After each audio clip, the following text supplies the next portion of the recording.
सुबह का पहला पहर था। आसमान पर हल्की हल्की रोशनी फैल रही थी। शहर के किनारे वाक़ एक पुरानी बस्ती में एक गरीब मगर नेक दिल मजदूर इकरम अपने टूटी हुई झूंपड़ी से बाहर निकला। उसके चेहरे पर गुर्बत की लकीरें जरूर थीं, मगर दिल में अजीब सी रोशनी थी। उसने आसमान की तरफ देखा, गहरी सांस ली और अपने रोजमर्रा के काम के लिए निकल पड़ा। इकरम की जिंदगी बहुत कठिन थी। वो रोज सुबह फजर के बाद निकलता, शहर में मजदूरी करता, शाम को थका हारा वापस लौटता और जो कुछ हाथ आता उसे अपने खानदान पर खर्च करता था। इकरम की बीवी कुछ साल पहले इंतकाल कर चुकी थी और उसकी जिंदगी का वाहिद सहारा उसका 10 साला बेटा हमजा था। दुनिया की सुख्ती ने इकरम को तोड़ा जरूर था, मगर मिटाया नहीं। वो हर हाल में शक्र करने वाला, दूसरों की मदद करने वाला और साबिर इंसान था। एक दिन जब इकरम शहर के एक पुराने मोहल्ले से गुजर रहा था, उसे एक कोने से मध्यम सी सस्की की आवाज आई। उसने रख कर सुना। आवाज एक कमजोर, जख्मी, भूखे कुत्ते की थी। उसका जिस्म गंदगी से भरा हुआ था, एक टांग में जख्म था और आंखों में खौफ के साथ साथ आस की चमक भी थी।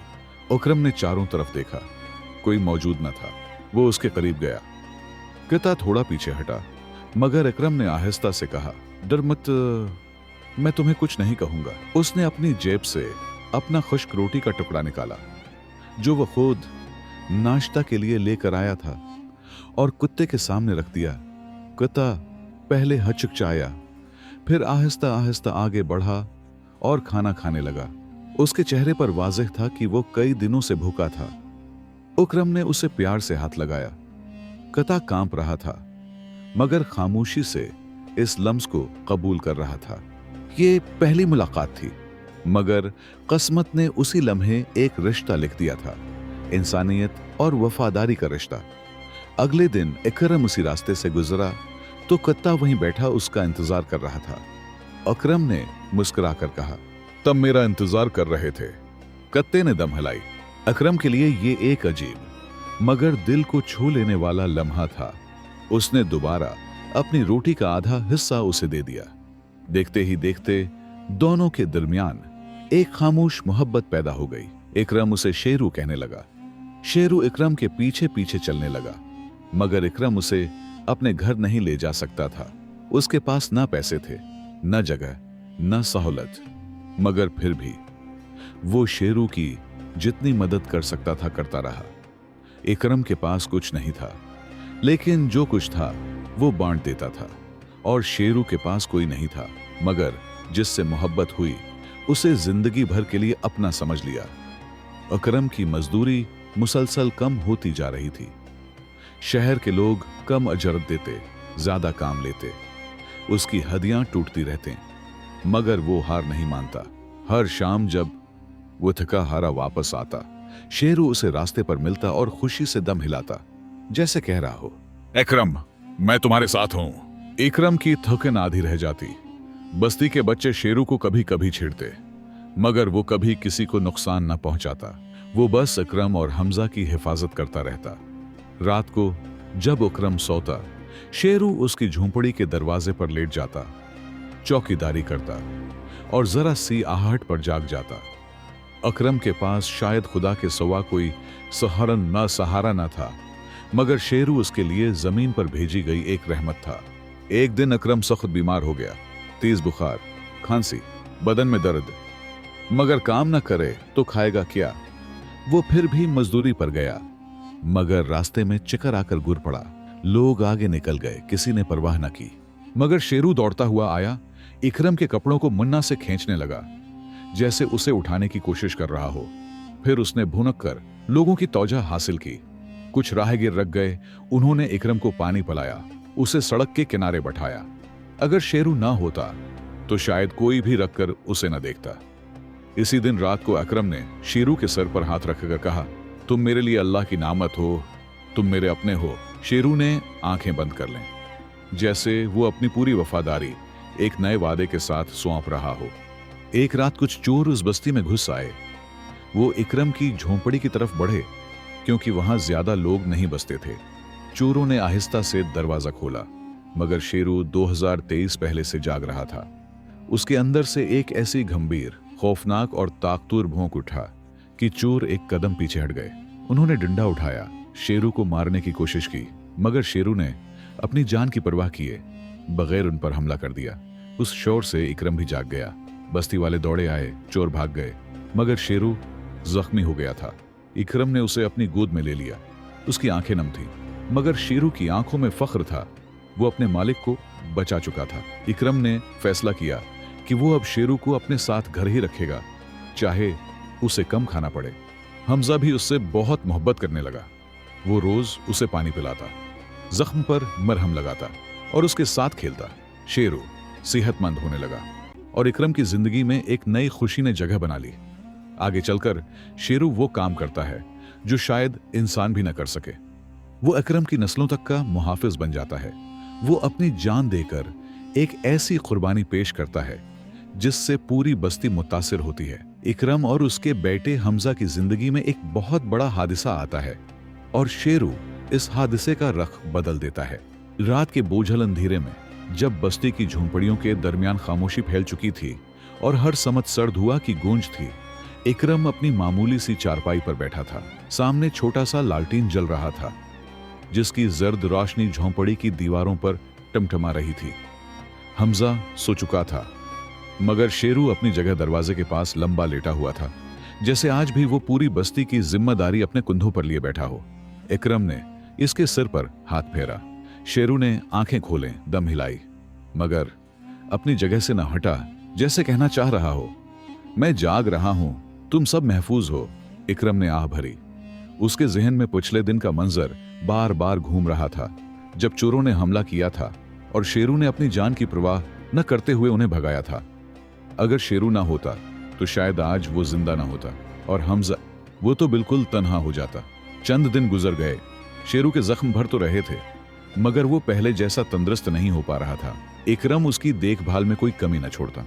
हमजा रोज उसके लिए पानी गर्म करता, मरहम लाता और उसे प्यार से कहता, शेरू भाई ठीक हो जाओ, हम तुम्हारे बगैर उदास हो जाते हैं। शेरू हमजा का हाथ चाट लेता, जैसे इस कम उम्र बच्चे के दिल को तसल्ली दे रहा हो। इकरम अक्सर सोच में पड़ जाता कि रब ने कैसे एक जानवर के जरिए उसकी हिफाजत की।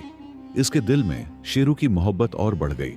लेकिन किस्मत हमेशा इम्तिहान लेती है और एक बड़ा इम्तिहान आने वाला था। एक सुबह अकरम मजदूरी के लिए शहर गया। इस दिन काम का वादा ज्यादा था, मगर जगह बहुत दूर थी। वो पैदल चलता हुआ शहर के नए तामीराती मकाम तक पहुंचा। वहां काम खतरनाक था, बुलंदी पर था, मगर अकरम के पास इनकार करने की गुंजाइश नहीं थी। दोपहर को अचानक एक जोरदार आवाज आई। एक लकड़ी का बड़ा तख्ता ऊपर से टूटकर नीचे गिर पड़ा। लोगों में भगदड़ मच गई। इकरम चीख कर बोला, पीछे हो जाओ, मगर टक्कर उसके सिर के करीब लगी। वो लढ़क कर जमीन पर गिर पड़ा। उसके बाजू में शदीद चोट आई, कुंधे से खून बहने लगा। साथी मजदूर उसे उठाकर किनारे ले आए। नौजवान मजदूरों में से एक बोला, भाई तुम्हें डॉक्टर के पास जाना चाहिए, ये जख्म खतरनाक लग रहा है। इकरम ने सर हिलाया। पैसे नहीं हैं, काम भी पूरा करना है, लेकिन दर्द नाकाबिले बर्दाश्त था। उसने घर जाने का फैसला किया। शाम होने लगी थी। झोपड़ियों में धुएं के स्तून उठ रहे थे। लोग अपने अपने घरों में शाम की तैयारियों में मसरूफ थे, मगर शेरू बेचैन था। वो कभी इकरम के घर के दरवाजे पर बैठता, कभी गली में दौड़ जाता, कभी वापस आ जाता। हमजा डर गया। आमी जान नहीं है और अब अब्बा भी देर कर रहे हैं। शेरू ऐसा क्यों कर रहा है? शेरू मुसलसल हुआ को सौंग रहा था, जैसे उसे किसी परेशानी की बू आ रही हो, जैसे उसे एहसास हो कि इकरम मुश्किल में है। अचानक वो भूखा तेजी से दौड़ा और बस्ती से बाहर निकल गया। हमजा ने आवाज दी, शेरू कहां जा रहे हो? मगर शेरू रखने वाला नहीं था। घंटों बाद इकरम लंगड़ाता हुआ बस्ती में दाखिल हुआ। चेहरा जर्द था, लिबास खून से तर था, सांसें बेतरतीब थीं। बस्ती वाले उसके उर्द गिर्द जमा हो गए। हमजा दौड़ा, अब्बा क्या हुआ आपको? इकरम ने हल्की आवाज में कहा, हादिसा, बस थोड़ा सा। मगर वो ज्यादा देर खड़ा न रह सका। वो गिरने लगा और हमजा ने उसे पकड़ लिया। उसे घर लाया गया, पानी पिलाया गया, लेकिन शहर के डॉक्टर तक ले जाना पैसे न होने की वजह से मुमकिन न था। बस्ती की औरतों ने देसी इलाज की कोशिशें की, लेकिन उस रात इकरम के जख्म बहुत तकलीफ दे रहे थे। हमजा सिसकियों में कह रहा था, अब्बा ठीक हो जाएंगे ना। इकरम ने कमजोर सी मुस्कुराहट दी, मैं हूं ना बेटा, बस थोड़ा आराम चाहिए। मगर उसका चेहरा बता रहा था कि वो इंतहाई कमजोर हो चुका है। शेरू अंधेरी सड़कों पर दौड़ता रहा। इसने इकरम के खून की बो रास्ते से महसूस की थी। वो इन्हीं गलियों में दौड़ता गया जहां से इकरम गुजरा था। कभी वो रखकर जमीन सौंगता, कभी हुआ। फिर एक मोड़ पर उसे वो जगह मिली जहां इकरम गिरा था। जमीन पर खून के चंद कतरे थे। शेरू ने उन्हें सूंघा। उसने आसमान की तरफ सर उठाया और दर्द भरी आवाज में भौंका। वो आवाज ना सिर्फ तड़प थी, बल्कि वफादारी की गवाही भी। फिर वो पूरे जोर से बस्ती की तरफ दौड़ा। रात के आखिरी पहर, जब सब सो चुके थे, इकरम नीम बेहोशी में करा रहा था। हमजा इसके पास बैठा था, आंखें नम थीं। इसी वक्त दरवाजा जोर से खुला। शेरू दौड़ता हुआ अंदर आया। वो सीधा इकरम के पास पहुंचा। उसने उसके हाथ को चाटा। इकरम ने कमजोरी में आंख खोली और हल्की मुस्कुराहट के साथ कहा, आ गया मेरा मुहाफिज।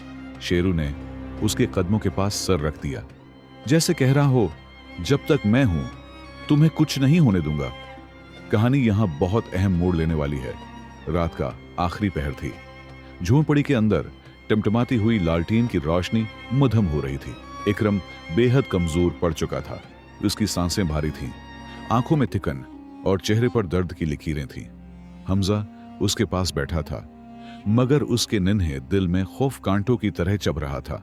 शेरू इकरम के कदमों में लेटा हुआ था। वो पूरी रात जागता रहा था।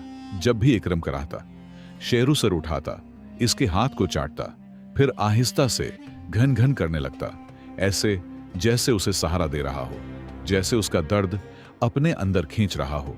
इकरम नीम मुर्दा सी आवाज में कहता, मेरे बेटे, मैं ठीक हूं, फिक्र न कर। मगर उसकी आंखें उसके अपने अल्फाज की गवाही नहीं देती थीं।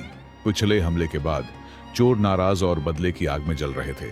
उस रात जब पूरी बस्ती सोई हुई थी, वो दोबारा आए। उस बार वो 3 थे, हाथों में लोहे की सुलाखें, चेहरों पर कपड़ा और इरादे पहले से ज्यादा खतरनाक।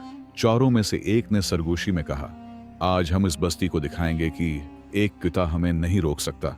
दूसरे ने जवाब दिया, और वो मजदूर जिसके घर में वो कुत्ता था, वो बहुत कमजोर लगता है, आज इंतकाम पूरा करेंगे। वो आहिस्ता झोंपड़ियों की तरफ बढ़े।